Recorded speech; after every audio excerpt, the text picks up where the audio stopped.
Pansiħor mill-diskors ta' Ġesu illi talet ix-xibli tiegħu meta rom illi qegħdin jikkustinjaw bejniethom minnu kbir, minnu l-ikbar fosthom, ħafna piki u ħafna ambizzjoni vanituża.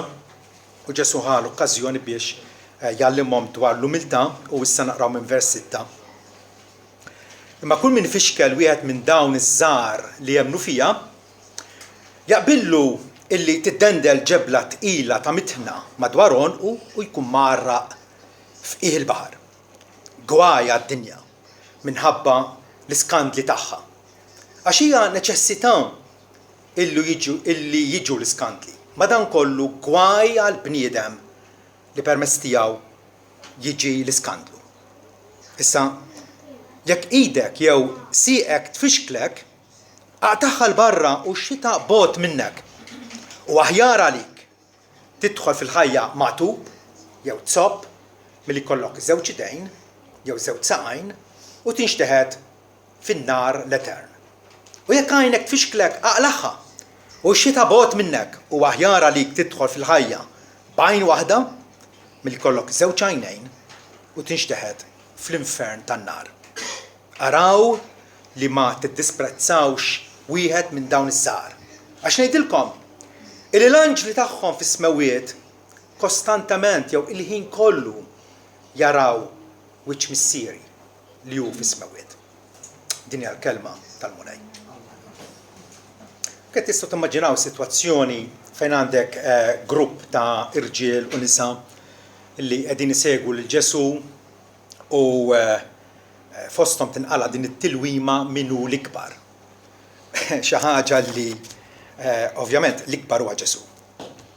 U aħna l-koll servi tiegħu u Ġesu allura ħataf din l-okkażjoni biex flok ma noqogħdu ngħidu minnu l-ikbar u min huwa aktar prominenti, jaqblidna qabel xejn insaqsu aħniex realment fis-saltna talla. Fatti il-rispons inizjali ta' Ġesu kienet tassew ngħidilkom jekk ma tkunux mdawra u ssiru bħat tfal, żgurament minnhom se titlu fis-saltna ta' smawiet. Jekk ma tkunx mdawra, jien se ngħid rajt karozza ddur mal-kantuniera. Il-karozza daret iva. Imma fir-realtà is-sewwieq dawwara mal-kantuniera, vera? U għalhekk innotaw daqsxejn jekk ma tkunux imdawra. Ta' bilħaq aħna nduru l-Mulej, dik hija l-indiema. Ma mnejn tiġi l-indiema? Għax Alla jdawwarna lejh. Alla jdawwarna lejh. U din hija verità tant sabiħa. Waħedna ma mmorrux, m'aħniex kapaċi. Alla jdawwarna lejh. Xi ħaġa li anke Ġeremija talabilu l-Mulej, ikkonvertini sabiex nikkonverti. Dawwarni lejk biex jiena ndur lejk. Waħedna ma ndurux, anke fil-tip tal-proverb jinaqraw qalb is-sultan, sultan huwa xi ħadd li għandu poter, qalb is-sultan hija bħas-swieqi tal-ilma. Kull fejn irid idawwara. X'inhu ma swieq? Aħna Malta għandna raħal jismu is-swieqi. Sieqja waħda, swieqa ħafna, swieqi. Huma dawk il-kanali illi l-bidwi jagħmel bil-masqa biex l-ilma ġieri isaqqi il-fejn irritu. Mela jekk jagħlaq dis-sieqja l-ilma mbagħad idur fuq din naħa, mbagħad jerġa' jdur fuq din skont kif jidderriġih il-bidwi. U dik hija l-emil tant stupend u misterjuż talla li jdawwarna lejh. Jekk ma tkunx imdawra u ssiru bħat tfal. Mhix xi ħaġa li nagħmlu aħna bil-ħila tagħna, imma Alla jopera fina, jagħtina rieda ġdida, rieda imġedda biex attwalment iva nkunu fis-saltna tiegħu. Issa Ġesu ikompli f'dan il-porzjon li rajtilkom dalgħodu biex iwissina dwar affarijiet kruċjali u importanti.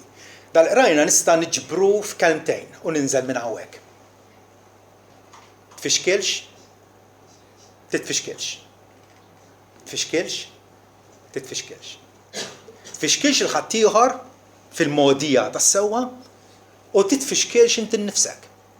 Okay? Permettu ħu forsi nofsija biex nispjegalkom eżattament x'irid jgħid hawnhekk Ġesu. Meta tfixkel qed isek tonsob jew tħajjar lil ħadd ieħor jew tinfluwenzah għad-dnub. Dak huwa l-iskandlu, meta tikkawża b'xi mod jew ieħor illi ħadd ieħor jaqa' fid-dnub minħabba fik. Minħabba fik. Kull min ifixkel wieħed minn dawn iż-żgħar li jemmnu fija, x'żaru ma tiftakru Ġesu kien għadu kif poġġa tfajjel ċkejken qudiemhom għalhom bħal dati jussiru. Jista' jkun Ġesu qed jirreferi għat-tfal ċkejknin, imma wkoll fi żgur għad-dixxipli tiegħu illi għadhom immaturi, għadhom ħalib, għadhom mhumiex sodi, u allura jitfixklu malajr. Fidili immaturi illi forsi jidru insinifikanti fajn ħadd ieħor għal Ġesu dawk huma eżies ħafna u allura huwa reat serju, azzjoni kriminali meta aħna nirrovinaw il-karattru ta' aħwa oħra bit-traskuraġni tagħna, bl-insensittività tagħna, nostakolaw il-progress spiritwali tagħhom, infixkluhom. Issa, u bil-sienna jew bil-emil tagħna, qgħod attent. Tissograx illi tkun Alla jridek tkun fil-ġemma tal-fidili. Dik hija bażika. Dik hija xi ħaġa illi hija magħrufa minn kulħadd.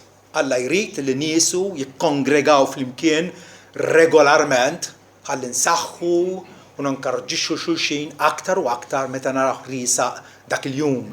Idu nkunu preparati u allura il-xirka tal-fidili hija għajnuna tremenda lina. Però waqt li qegħdin nagħmluha flimkien, tajjeb, faċilment nirfsu fuq il-kallu ta' xulxin, inweġġaw il-xulxin għax aħna ovvjament għadna ma lħaqniex dak il-grad, dak il-livell spiritwali mixtieq minna.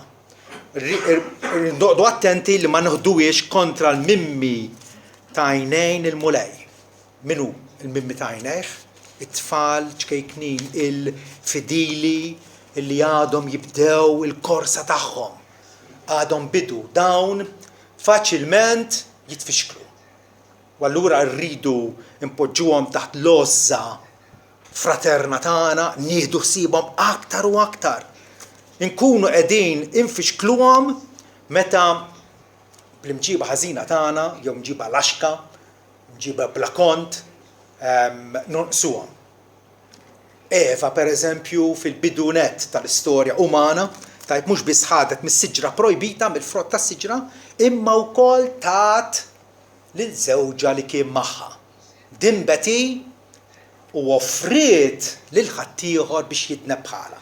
Dik li qed iwissi hawnhekk Ġesu dwarha. Arun ukoll għamilha. Arun meta ra li ħuh Mosè iddawwar ma niżel fuq il-muntanja Sinaj u n-nies kienu qegħdin jikkonfondu, jirfellaw u allura ġie l-ħsieb li nagħmlu festa lil mulej u għamlu dal-loġol tad-deb ikkawża lil ħadd ieħor biex jaqa' fl-idolatrija. Dawn huma affarijiet serjissimi. Jew ukoll jista' jkun illi xi ħaġa li tiġri llum nġibu ruħna bħal Balaqam, profeta fi żmien Mosè. Fir-Rivelazzjoni 2 vers 14 jgħidilna Ġesu jgħid lill-Knisja ta' Pergamu, għandi ftit weġġ kontra tiegħek għax għandek hemmhekk nies illi jżommu t-tagħlim ta' Balaqam li kien jgħallem lil Balak, dak kien sultan, biex iqiegħed ostaklu hemm tfixkil quddiemu li Iżrael ħalli jieklu ikel is-sagrifikat lill-idoli u jiżnu. Balaam ħajjarhom lil Lut biex jaqgħu fl-idolatrija u wkoll jikkommettu żena u immoralità. Fil-fitra oħra darba lil Tjatira, Ġesu jerġa' jgħid għandi da kontra tiegħek li inti qed tittollera fostok lil mara Ġeżabel li isseħħ li nfisha profetessa u tgħallem u tqarraq lil-sira tiegħi il-Kristjani ġifieri biex jiznu u jiklu ikel is-sagrifikat lill-idoli.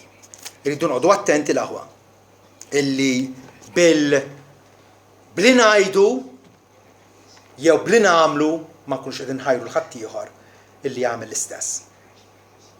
Kien hemm tifel, kien hemm missier li kellu tifel ta' 5 snin li kien ħin kollu jirrepetilu imxi fuq il-passi tiegħi ibni, imxi fuq il-passi tiegħi. Però dan missier fis-sigriet kien sakranat, kien joħroġ u jitbaħrad ma' sħabu fil-pub kważi kull flaxija. Darba ħareġ bil-lejl wara l-tifel minn għalih daħal fis-sodda u ħareġ kienet niżla l-borra, is-snow ġifieri.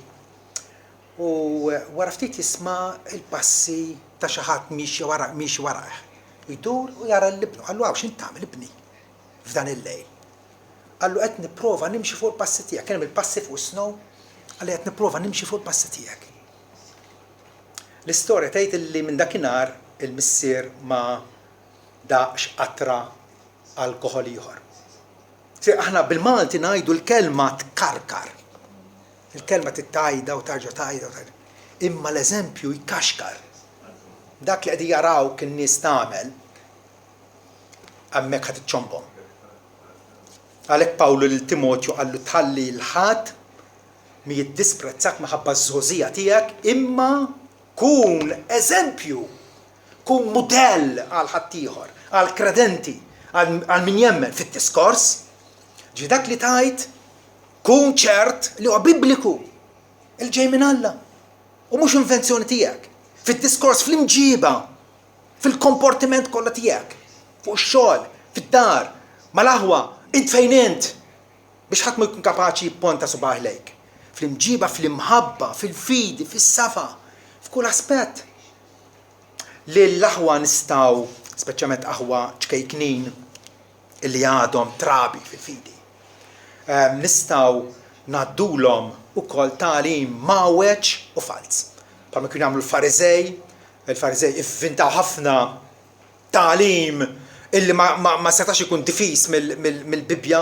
L-istess ħaġa qed jiġri llum aħna trabbejna illi hemm il-purgatorju u nistgħu ninżlu għal kubtejn qudiem l-istatwi u Marija tnislet mingħajr dnub u għexet mingħajr dnub u kienet imtella s-sema bħal Ġesu, illi nitwildu minn ġdid bil-Magħmudija, illi s-sakrifiċċju tal-Kalvarju huwa mġedded fuq l-artali.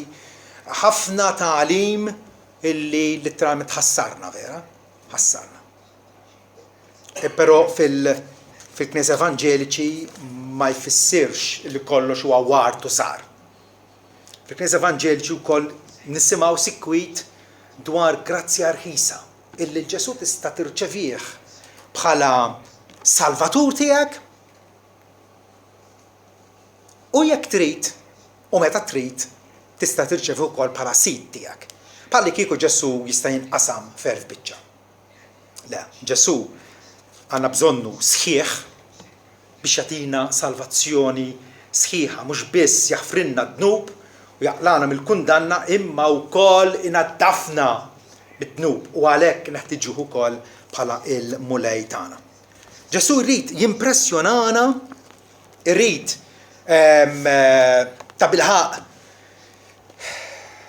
illi nżommuha fil-memorja tagħna, imma kull min ifixkel wieħed minn dawn iż-żgħar li jagħmlu fija jaqbillu illi tiddendel ġebla tqila ta' mitħna madwar onqu u jkun marra f'qiegħ ta' baħar.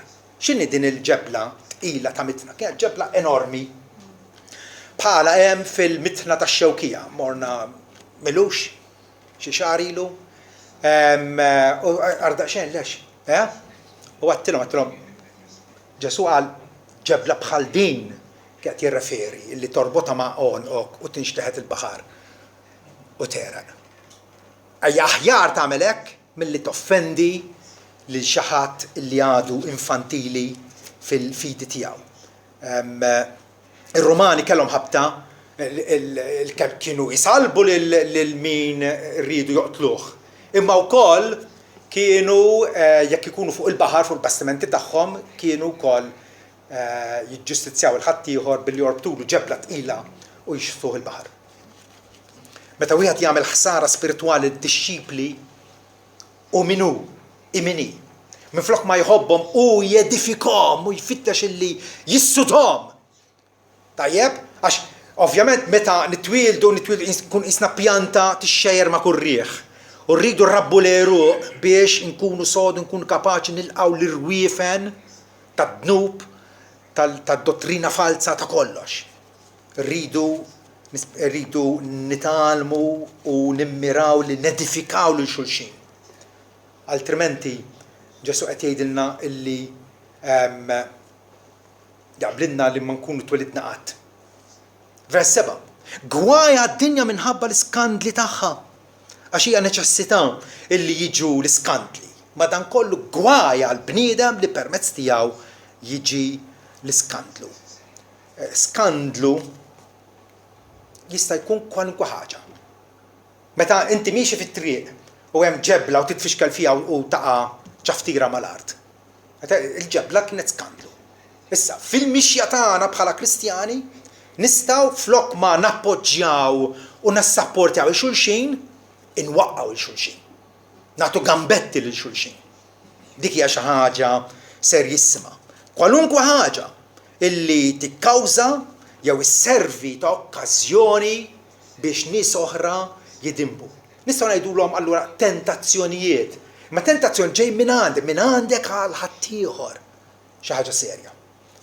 Speċjalment illum il-medja hija tant mifruxa, jiena niftakar iż-żmien meta kien ikolli bżonn ta' xi riċerka, kont imur apposta nimxi mid-dar għall-librerija, Rabat Għawdex, u biex niftaħ l-enċiklopedija jew ngħid il-librar isib li xi ħaġa fuq Botticelli pereżempju. Qed tifhem. Xi ħaġa kienet diffiċli biex tikseb tarif u toħroġ barra mill-fost għaċkejkna tiegħek. Illum daqqa ta' buttuna u tasal fejn trid u tara li trid. U allura l-iskandli huma mifruxa bħal nases, isek għandek minefield miexi fuq dan fuq dil-pjanura, inti minn għalik hemm ir-ramel biss imma ħatirfes il-mine ħad tisplodik. Il-medja hija tant mifruxa u sservi ta' okkażjoni ta' l-immoralità b'mod lampanti, vera?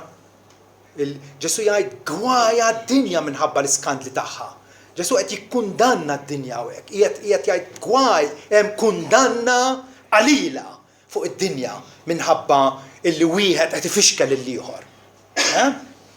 Għamil tista' pereżempju wieħed Musulman imħajjar sema dwar Ġesu. Imħajjar jakkwista il-Bibja biex jibda jaqra. U missieru għammu ifixkluh. U jgħidu l-għar ma jfettillikx. Issa din aħna qegħdin ngħidu f'kuntest ta' bejnietna bel-laħwa. Hija xi ħaġa serjissima narġa' ngħid. Gwaja d-dinja maħabba l-iskandli tagħha għax hija neċessità illi jiġu l-iskandli. Għaliex hija neċessità? Ġesu qed jaraf il-sovranità divina. Alla illi l-modi tiegħu huma mistorjużi u li lim il-fehma tagħna. Ried illi f'dan l-ordni preżenti minn ħala id-dinja sa tmiem tagħha se tkun dinja illi fiha hemm inkluż it-tnub. Hija neċessità illi jiġu l-iskandli. Madankollu gwaja l-bniedem li permezz tiegħu jiġu l-iskandli. Ġesu qed jgħid hemm Alla huwa sovran, Alla ra u forsi xi darba nifhmuha din illi kien hemm bżonn li kien hemm din id-dinja illi l-umanità titbiet minn Alla.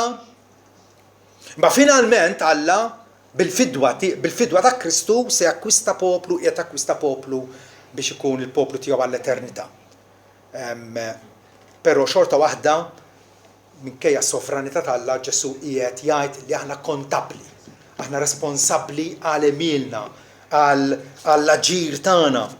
Il-sovranità tagħna u r-responsabilità umana mhumiex konfliġġenti, mhumiex miġġielda flimkien.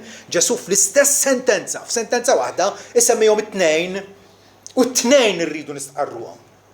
It-tnejn irridu narfu illi iva huwa neċessarju illi jkun hemm l-iskandli. U frattant ara ma nkunx jien ħanoqgħod qassatin nifsi ma nkunx jien illi nagħtih dak l-iskandlu. Ħadd m'għandu skuża. Vers 8 u 9.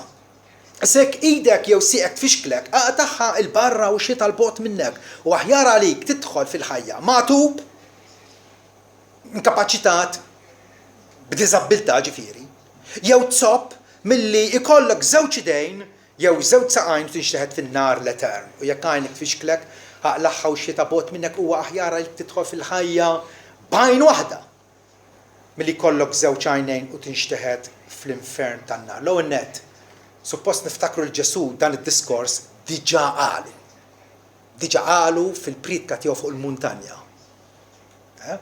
Naraw li għalliem tajjeb, għalliem li jaf x'inhu importanti li għandu jgħid u jisħaq fuqu, jirrepetih dak it-tani, jirrepetih. Għadruna meta tisimgħu ċerta affarijiet għal darba, darbtejn, tlieta, erba', ħamsa, għal dak affarijiet huma importanti. Ġesu qed jirrepeti tagħlim li taħ f'okkażjoni oħra għax jaf kemm huwa fundamentali għas-saħħa spiritwali tagħna. Ovvjament Ġesu mhux qed jgħid illi ħajkun hemm nies li ħajjitlu fil-ħajja eterna ħajjgħixu għall-eternità b'għajn waħda jew b'sieq waħda. Mhux il-punt tiegħu. Ġesu qiegħed jinqad hawnhekk dik li ħansejħula iperbole, qiegħed jesaġera biex jagħmel punt. Qiegħed juża diskors figurattiv li nistgħu nimmaġinaw raġel illi għandu għajn minnhom maqluwa jew id minnhom nieqsa. Ma nixtiequx dil ħaġa. U frattant Ġesu jgħid jaqbillek tagħmel hekk milli finalment tkun ikkundannat fl-infern. Ġesu ovvjament qed jgħid ebda ammont ta' mutilazzjoni tista' tisfigura l-ġismek kollu daqshekk minn tista' titratta jew telimina d-dnub minnek. Għaliex? Għax id-dnub huwa kwistjoni tal-qalb. Jitnisser fil-qalb u jiġi espress bil-fom bl-emejjel tiegħek kollha. Bit-tali lingwaġġ Ġesu qiegħed jenfasizza s-serjetà tad-dnub, speċjalment meta nħajru l-ħaddieħor għalih. U allura l-bżonn radikali da parti tagħna li nagħmlu minn kollox biex naħarbuh, nelbuh, jew il-kelma famuża nimmortifikawh. Ġieli smajtuha? Żgur li smajtuha, illi noqtluh id-dnub. Mhux immelsulu, mhux nittollerawh, mhux nilħu ftehim miegħu. Le. Irridu inqaġġtuh u narmuh minna. Irridu nieħdu allura l-passi neċessari kull wieħed waħda minna fil-każ partikolari tiegħu, jidunu dak il-passi neċessarji, inta f'xhuma dal-passi. Biex tibdel ir-rotta. Tibdel ir-rotta ma tibqax tiskandalizza lil ħaddieħor u inti nnifsek ma tkunx skandalizzat, ma tkunx infixkel. Tibdel ir-rotta anke jekk jiswielek qatih, avolja meta tibdel ir-rotta se tkun skomfortabbli, meta se tkun komdu bħal qabel. Ħafna drabi fit-taqtija tagħna kontra d-dnub iva, tweġġa' u dak li tifisser hawnhekk. Ġesu qed jgħidilna aħjar l-uġieħ tissa milli l-uġieħ tal-pwieni tal-infern. Għaliex min qiegħed ibabas jew jittollera d-dnub f'ħajtu m'għandux raġun jissejjaħ Kristjan. M'għandux raġun. Għaliex Pawlu qal jiena msallab ma' Kristu, il-Kristjan huwa msallab ma' Kristu. Il-laħam tiegħu huwa msallab u rridu ngħixu fuq dik il-premessa. Ir-rimedju jista' jidher estrem, jista' jidher wieħed drastiku, però tittieħdu. Trid tagħmlu. Allura armieħ dak il-magażin tħallih kull darba tikkonsultah u taġa tpoġġi fil-post moħbi tiegħu. Tafu x'qed ngħid. Warrab dik il-kumpanija dibjuża li qed kull darba li tagħmilha magħhom jew ma' dik il-persuna vera qed tħammiġlek widnejk biċċajt pastas tagħha tajrek vera. Tmux postijiet fejn taf li se tidħol f'ħalq liljun. Ġisa sunu ma nistammur paċe fil. Tifhem. Il-fatt li saqsejtek il-mistoqsija għax taf li mill-periklu, il-periklu aħarbu. Bħal mamel Giuseppi. Meta ra li beda jberraq, vera, parpar, ħarab. X'azzjoni tittieħu eħles minn dik il-website. Tarax films illi taf illi se jeffatwawlek il-purità tiegħek. Nistgħu nkomplu sejrin. Aħna bnedmin illi rridu l-kuntentizza, rridu l-ferħ. U għandna l-pjaċiri tagħna bħala Kristjani. Fejn ħansibuh l-pjaċir tagħna? Fejn? Psalm 37 jgħidilna taxxaq fis-sit, taxxaq f'Jaħwe u se jagħtik ix-xewqat ta' qalbek. Għalfejn nitfixklu għax naħsbu li l-kuntentizza tagħna se nsibuha f'affarijiet inferjuri u midimba. Meta nafu hawnhekk għandna weda tremenda, taxxa fis-sit u se jagħtik ix-xewqat ta' qalbek ikkommetti triqtek lis-sit afda fih u se jagħmilha afda fih.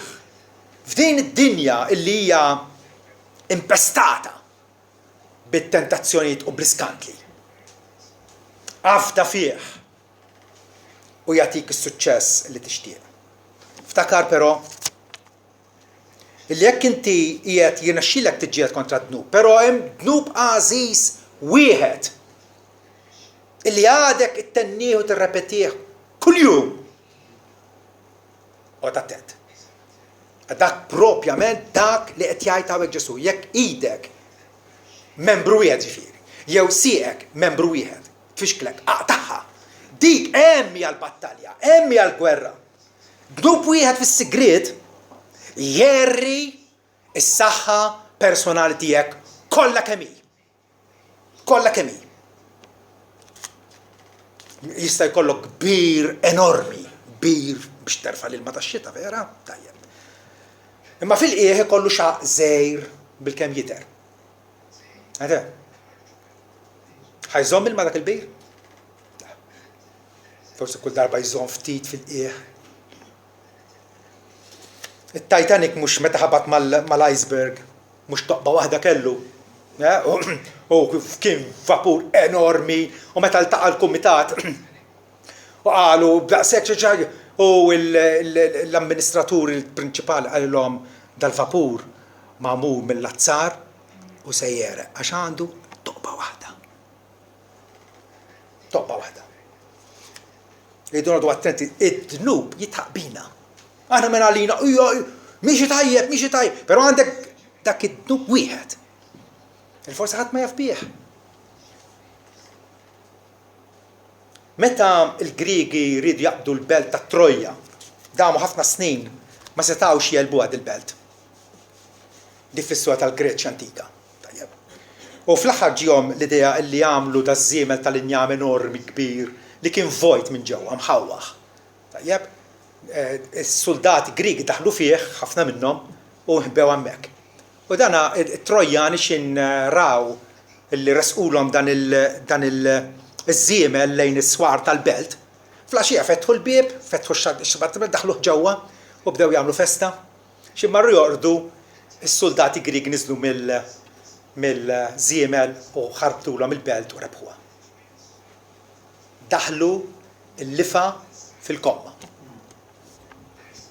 Għalhekk sal-lum għadna ngħidu tafdax rigali Griegi.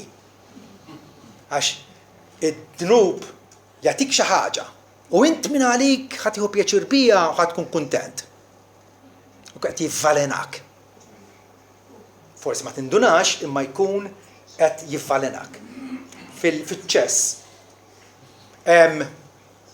dak li aħna ngħidulu Greek gift. Tajjeb nagħtik isqof b'xejn u titegwaw. Wara dan ma jafx jilgħab. Nagħtik it-tieni isqof b'xejn. Fid-daqgħu ħin ir-reti jekk ikun mikxuf. Żewġ mossi oħra, checkmate. Inti minn għalik qed tirċievi dawn l-għotjiet fl-aħħar mill-aħħar ikunu d-disfatta tiegħek. Idu noqogħdu attenti l-aħwa. Illi id-dnub jitrikjana jagħmlilna ħsara imqar wieħed. M'hemmx għalfejn ikollok 20 vizzju, imqar wieħed. Xejn imqar leżes u l-aħjar ħwejjeġ nippossiedu mudenju li żommu jekk jagħmluk suscettibbli jekk iħajruk ġifieri għal ħażen. Jew wasluk għadnu. Għaliex? Għax l-ġieħu r-rimors tal-infern huwa wisqar minn kwalunkwe sofferenza ta' bħalissa. Irridu nabbandunaw b'mod permanenti kwalunkwe seduzzjoni mentali, materjali li twassalna għad-dnub. Ġesu kif jiddeskrivi l-infern, fin-nar l-etern, fl-infern tan-nar, lingwaġġ tal-waħx, lingwaġġ reali però. Lingwaġġ reali. Li jaslinna minn dak li huwa l-verità nnifsu. Fejn l-infern ma jimportanix, l-importani li ma mhux hemm. Ġesu jwissina dwaru il-bqija tal-iskrittura wkoll titkellem b'mod qawwi dwar l-infern. Rivelazzjoni 14 vers 9 pereżempju jgħidilna illi kull min jirċiev jadura d-dbib u l-immaġni tiegħu u wkoll għad jixrob mill-imbit tal-għadab talla li hu msawwa bla mħallat fit-tazza tar-rabja tiegħu u se jkun itturmentat bin-nar u l-kubrit fil-preżenza tal-anġla qaddisin u fil-preżenza tal-ħaruf.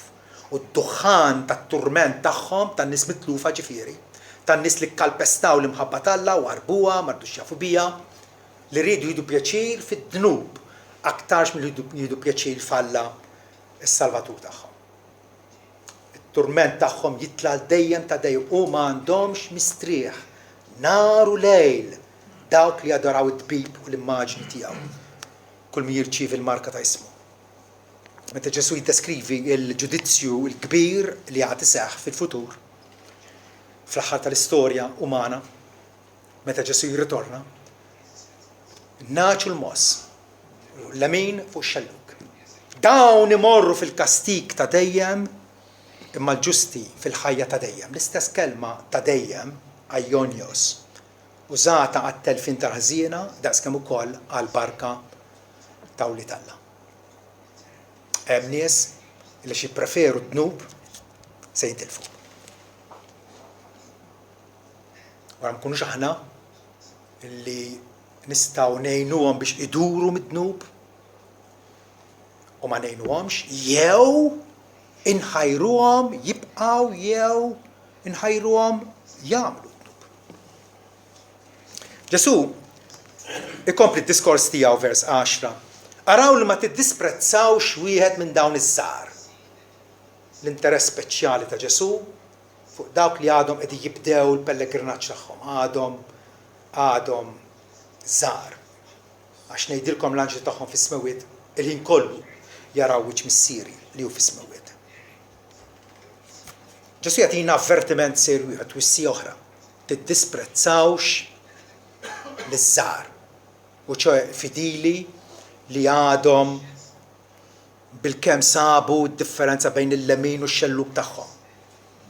Dana tiddisprezzhom meta titmasħar bihom iċċekken lil wieħed li għadu qed jibda, titrattah bla konsiderazzjoni, titrattah b'indifferenza, ma tagħtix kasu għax tgħidu dan ma ħsibx li għadu salvatta. Kif qed jitkellem? M'intix tara għadu jmur hemmhekk u hemmhekk. Tiddisprezzah. Qed tinnega il-ħidma tal-grazzja tal-Alla fih. Qed tisma' bħal kieku mhux hemm speċjali, meta Ġesu hu speċjali. Vera? Mhux biss ir-raj mhux biss imexxi n-naċ imma jerfa' wkoll lil-ħrief. Jerfa'hom maħdanu. L-istmerrija li Ġesu qiegħed jitkellem dwarha. Irridu nqogħdu attenti kif inħarsu lejn xulxin, kif nittrattaw ma' xulxin, kif nistmaw xulxin. Rridu noqogħdu attenti li ma nistmerux il-xulxin għavolja ġejjin minn sfond, kultura differenti, klassi soċjali aktar baxxa. Ġagbu fl-ittra prattika tiegħu jgħidilna jekk jidħol fl-assembleja tagħkom fil-kongregazzjoni. Raġel ċurket debini u b'kostum splendidu. U jidħol kol wieħed fqir bil-bies maħbuġ. U tagħtu attenzjoni speċjali l dak li jibes il-kostum splendidu u tgħidulu int poġġjaw f'post tajjeb. Mentri tgħidu l-fqir int toqgħod bil-wieqfa hemm.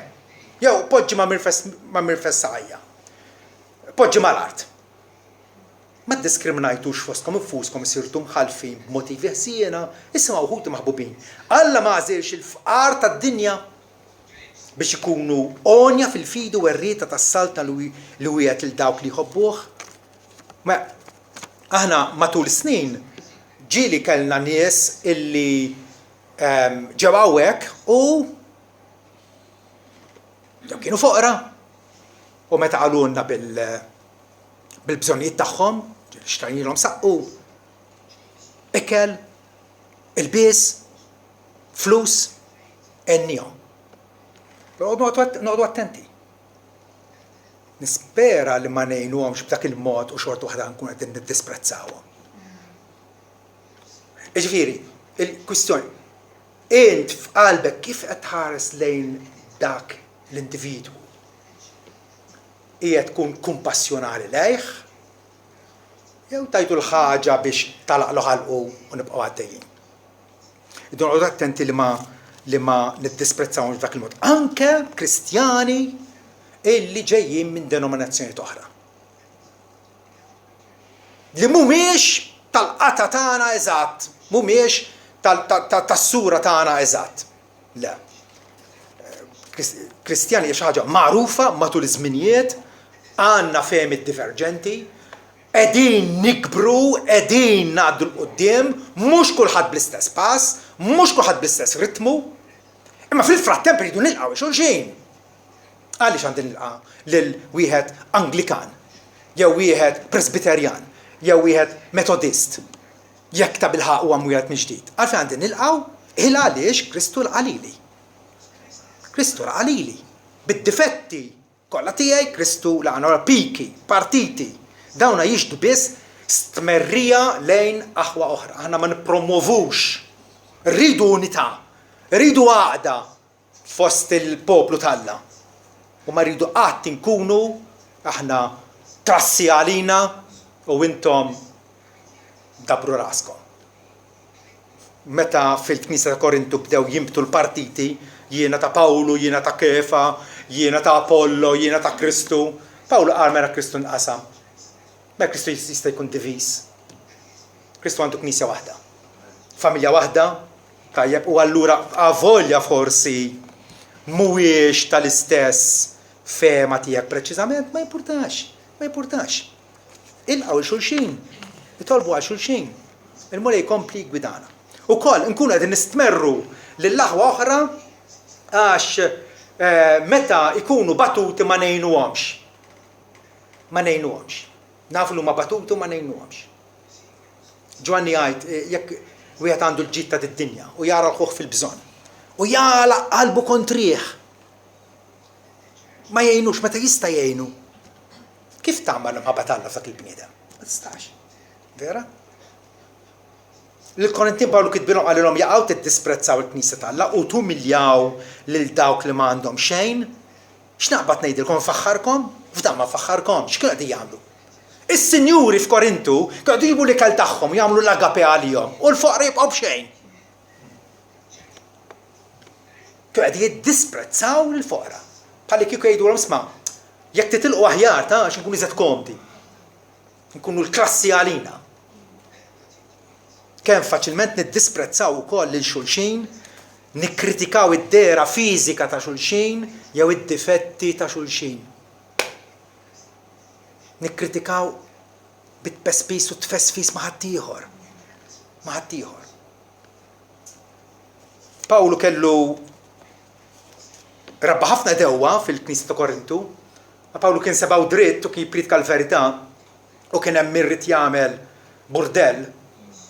Pawlu kien wieħed minnhom speċjali kien qed jikkritika l-epistoli tiegħu jgħid tqal u kollhom forza. Imma l-preżenza personali tiegħu mhix impressjonanti. U nafu mill-istorja meta ddeskrivaw l-Apostol Pawlu kif kien, ma kienx xi persuna attraenti, ma kienx.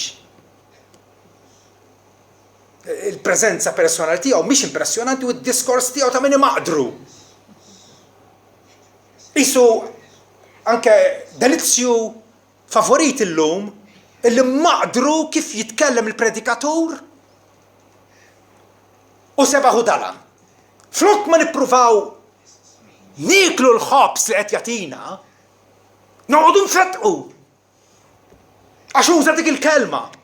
Qed tisprezza il-ħutek. Qed tisprezzhom. Dear Moody, Alla oġbu jużaħ biex jikkonvertu eluf kbar ta' nies. Fl-Amerika u anke fl-Ewropa. Però dan kien jitkellem b'Ingliż raff, b'Ingliż il-grammatika mawġa, żbaljata, kien sikwita anke kritikat fil-ġurnali u jittieħu bih.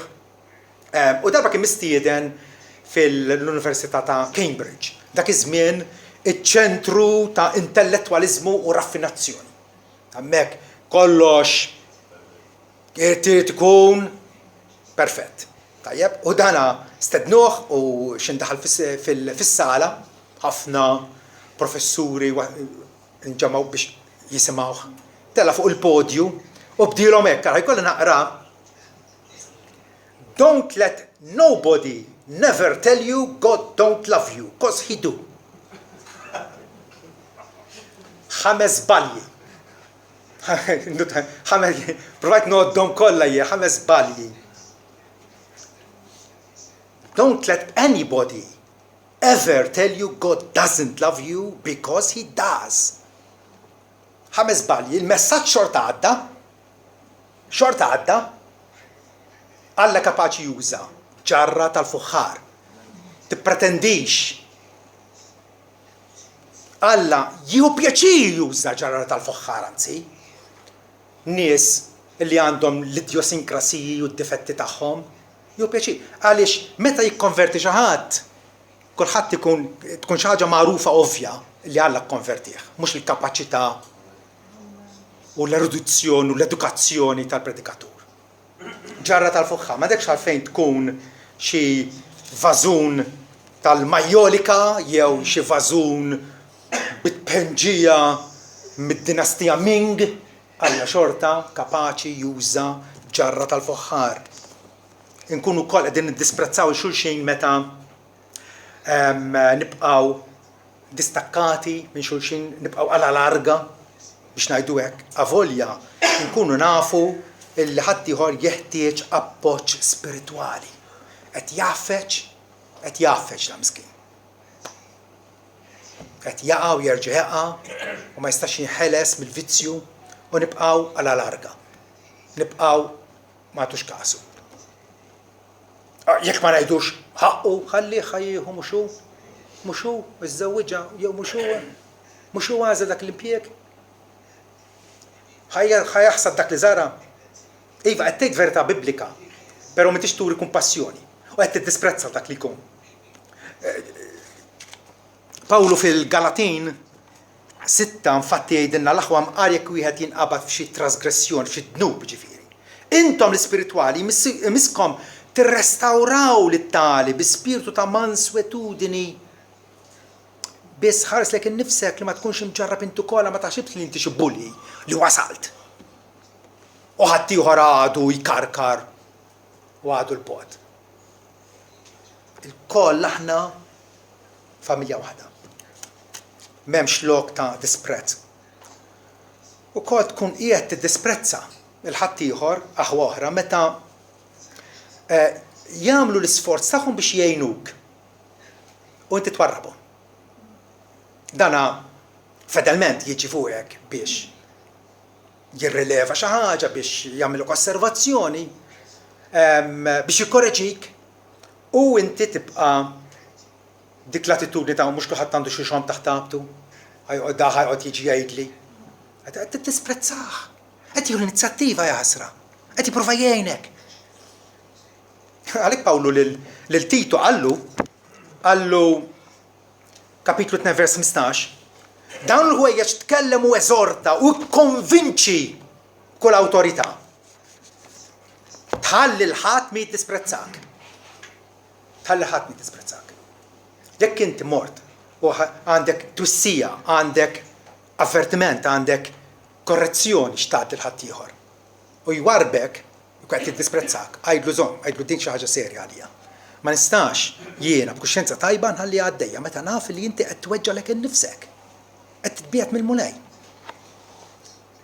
Għaliex m'għandniex niddisprezzaw xulxin? Ġesu jagħtina raġuni. Forsi raġuni daqsxejn stramba, imma rawx raġuni jekk ikollna nirriflettu fuqha. Arawhom li tiddisprezzawx wieħed minn dawn is-sar għax ngħidilkom illi l-anġli tagħhom fis-smawiet il-ħin kollu jaraw x'missieru fis-smawiet. Għalfejn m'għandniex niddisprezzaw xulxin il għaliex l-anġli nfushom huma konċernati huma interessati ħafna fil-benesseri ta' uliet Alla kollha kemm huma. L-anġli li għandhom komunikazzjoni kontinwa u aperta malla jaraw wiċċ missieru fis-smawiet. L-anġli Alla jibgħathom bħala messaġġiera, bħala servi għal dawk li qed jirtu s-salvazzjoni. Bil-mod misterjus ma narawx, ma nintebħux l-anġli qed iservuna. Jekk l-anġli Alla ngaġġhom biex iservuna, biex jaġevolawna, biex jindukrawna, ħawweġġaw xulxin? Għax l-anġli tiegħu se jkmanda dwarek jgħidilna f'Salm 91. Biex jassuk fit-triqatek kollha fuq idejhom se jerfawk li ma taħbadx sieqek ma xi ġebla. L-anġli għalhekk huma mibgħutin bħala huma spirta għaddejja mibgħutin għas-servizz minħabba dawk li għandhom jirtu s-salvazzjoni. Ma jfissirx b'daqshekk li hemm jiena għandi anġlu kustodju wieħed u inti għandek anġlu kustodju dik hija ħrafa li ġiet żviluppata aktar tard u wisq għar jekk naħsbu li nistgħu nitolbu lill-anġli. Xi ħaġa Pawli jikkundanna fl-Ittra Kolossin. Le, nitolbu lil Alla waħdu lilu biss għax hu biss jinsab kullum kien u biss jisma' l-għajta u l-appell tal-ħlejja kollha tiegħu. Araw li meta tisprezzawx wieħed minn dawn iż-żgħar. Il-provi u t-tentazzjonijiet u skandli għandhom konsegwenza eterna.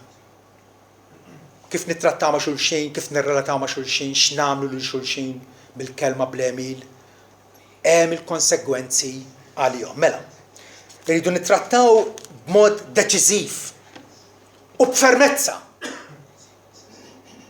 it-tentazzjonijiet tagħna personali x'qiegħed iwaqqana jew min qiegħed iwaqqana aħarbu tbiegħed minnu. Mhux taħmel, mhux tissapporti, mhux tittollera, aħarbu. Jekk tista' aħarbu. Hemm każijiet jekk inti qiegħed pereżempju impjegat ma' ħaddiema li qegħdin jittantaw ix-xemx għaddejja. Itlob l-Alla biex jagħtik il-kuraġġ u jqawwik fl-ispirtu tiegħek biex iva tibqa' fis-sod. Imma mill-bqija rridu naħarbu. Bad skont ma inti ġenwinament u umilment ikkonċernat biex ma titfixkilx inti nnifsek tkun imbagħad imħejji u preparat biex tgħin l-ħadd ieħor flok ma tfixkilhom. Jekk qed titfixkel int, se jiġri ħadd tfixkel ħadd ieħor. Daqshekk. Jekk qed titfixkel int, ħadd tfixkel ħadd ieħor. Imma jekk inti qiegħed tissoda fil-grazza t'Alla, tkun kapaċi wkoll tgħin l-ħadd ieħor. Kif għadtilkom? Id-diskors ta' Ġesu jinġabar f'kantejn. Tfixkelx? Titfixkelx. Jalla jkollna grazzja biex dawn il-prinċipji jirnexxielna nosservawhom mal-glorja t'Alla.